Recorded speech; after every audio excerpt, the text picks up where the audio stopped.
नमस्कार, स्वागत है आप सभी का एबी स्टार न्यूज़ में और मैं हूं आपके साथ जुबैर चौधरी। वक्त तो चला है देश लाइव का, तो बुलेटिन में शुरुआत कर लेते हैं चुनावी खबर से। आपको बता दें कि 14 फरवरी को गोवा और उत्तराखंड में मतदान होने हैं। तो वहीं 14 फरवरी को मतदान को लेकर कल शाम से ही प्रचार खत्म हो गया। सारी पार्टियों ने प्रचार में पूरा जोर लगाया। उत्तराखंड और यूपी में पीएम मोदी ने प्रचार किया, तो वहीं अखिलेश के गढ़ कन्नौज में भी पीएम मोदी गरजते नजर आए। तो वहीं योगी आदित्यनाथ पहली बार उत्तराखंड में प्रचार करने पहुंचे, जहां टिहरी में उन्होंने जनसभा की, तो प्रियंका गांधी ने भी उत्तराखंड में रोड शो किया। बता दें कि 14 फरवरी को उत्तराखंड और गोवा में मतदान है, जबकि यूपी में दूसरे चरण की वोटिंग होनी है। उत्तराखंड के मुख्यमंत्री पुष्कर सिंह धामी ने एक बड़ा ऐलान कर दिया। सीएम ने कहा कि राज्य में बीजेपी की सरकार बनते ही समान नागरिक संहिता लागू करने की प्रक्रिया शुरू कर दी जाएगी, जिस पर अब सियासत तेज हो गई है। कई मुस्लिम धर्मगुरुओं ने इसका विरोध किया, तो वहीं कांग्रेस भी बीजेपी पर हमलावर हो गई।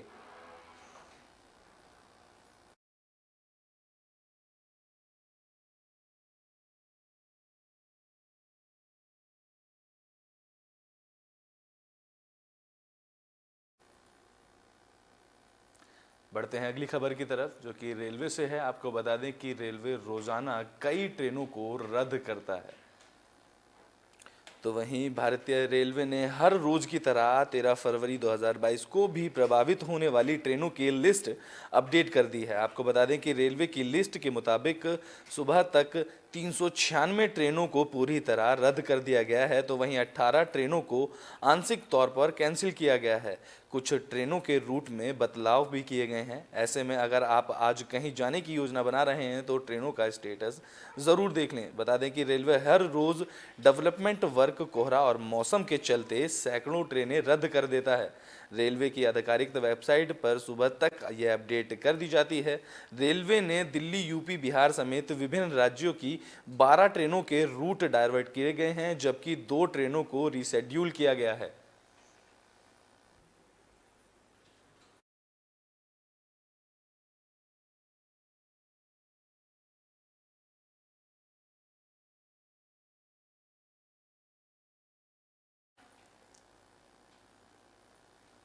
बुलेटिन में बात कर लेते हैं दिल्ली की। तो वहीं दिल्ली में शराब पर छूट होने से शराब दुकानदारों की पर लाइन लग गई। लोग आपको बता दें कि राजधानी दिल्ली में शनिवार को शराब की दुकानों पर लंबी लाइन देखी गई।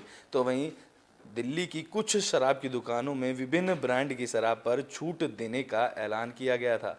शराब की कीमतों में छूट मिलने की खबर मिलते ही लोगों की भीड़ दुकानों पर देखने को मिली। दरअसल दिल्ली के जहांगीरपुरी, सादरा, मयूर विहार, अशोक नगर सहित कई अन्य इलाकों में शराब की दुकानों ने कुछ खास ब्रांड पर 35% तक छूट देने की घोषणा की थी। एजेंसी की रिपोर्ट के अनुसार शराब की दुकान पर उमड़ी भीड़। पूर्व दिल्ली के शराब की दुकान के एक कर्मचारी ने कहा कि शराब की दुकानों को मार्च के अंत तक अपना स्टॉक खत्म करना होगा, क्योंकि नए वित्तीय वर्ष में लाइसेंस का नवीनीकरण किया जाएगा। इस दौरान उन्होंने कहा कि कुछ ब्रांड ऐसे भी हैं जिनकी बिक्री हुई ही नहीं है, इसलिए दुकानदार उनके स्टॉक को विशेष ऑफर देकर एक खरीद और एक मुफ्त पाए के जरिए खत्म करना चाहते हैं। शराब के साथ इस तरह के ऑफर्स बियर पर भी दिए गए हैं। तो वहीं आबकारी विभाग के एक वरिष्ठ अधिकारी ने कहा कि शराब की दुकानों में लंबी कतारों के पीछे शादी का मौसम, वीकेंड और सोशल डिस्टेंसिंग के मानदंडों का पालन करने जैसी अन्य कारण हैं। शराब कारोबारियों का कहना है कि रेट में कटौती के कारण लोगों ने बड़ी मात्रा में खरीदारी की है।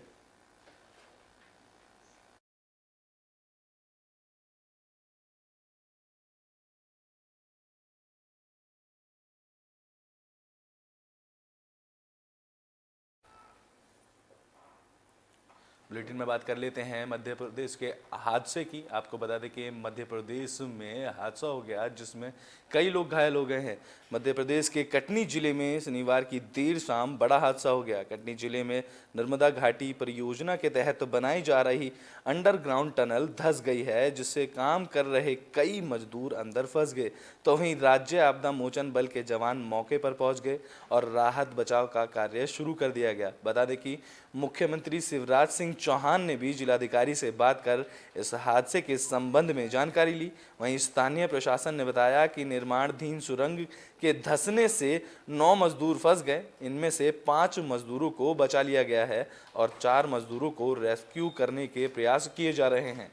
जानकारी के मुताबिक घटना कटनी जिले से सलीमनाबाद की है, जहां बताया जाता है कि सलीमनाबाद में नर्मदा घाटी परियोजना के तहत नदी के दाएं तट पर टनल बनाने का काम चल रहा था। नर्मदा नदी पर बने बारंगी बांध में बाणसागर तक अंडरग्राउंड टनल बनाने के काम के दौरान मिट्टी धंस गई, जिसके नीचे काम कर रहे 9 मजदूर फंस गए। तो वहीं टनल में फंसे 9 मजदूरों को निकालने के लिए स्टाफ बनकर रेस्क्यू ऑपरेशन चलाया जा रहा है।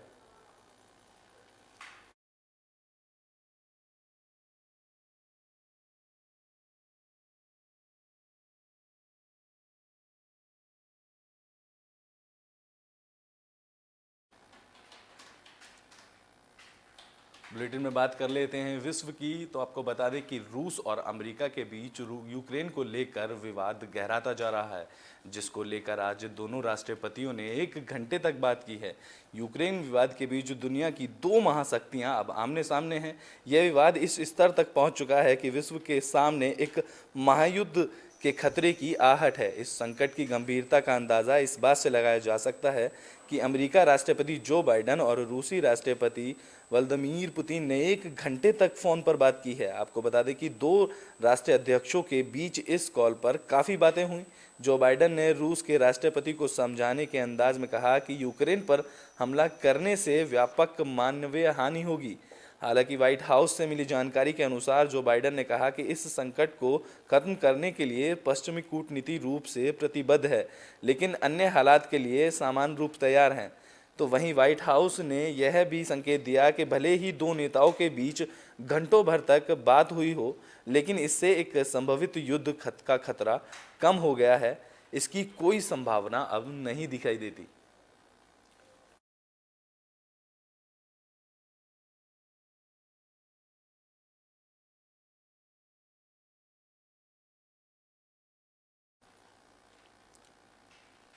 बुलेटिन के आखिरी में बात कर लेते हैं कोरोना की। आपको बता दें कि देश भर में कोरोना के केस 44,877 पहुंच गए हैं।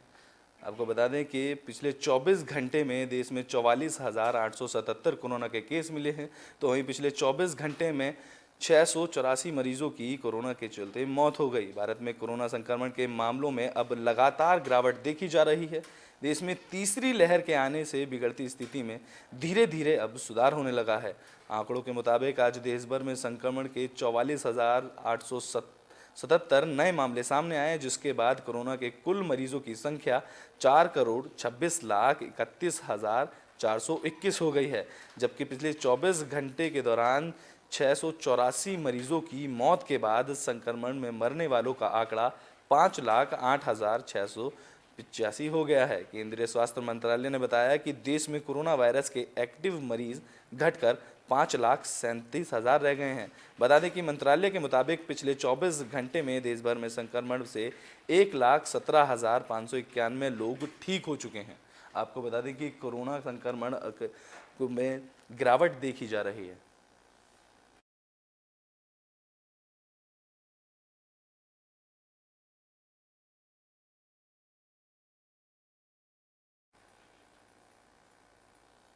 देश लाइव में अभी के लिए बस इतना ही। देश और दुनिया की तमाम खबरों के लिए देखते रहें एबी स्टार न्यूज़।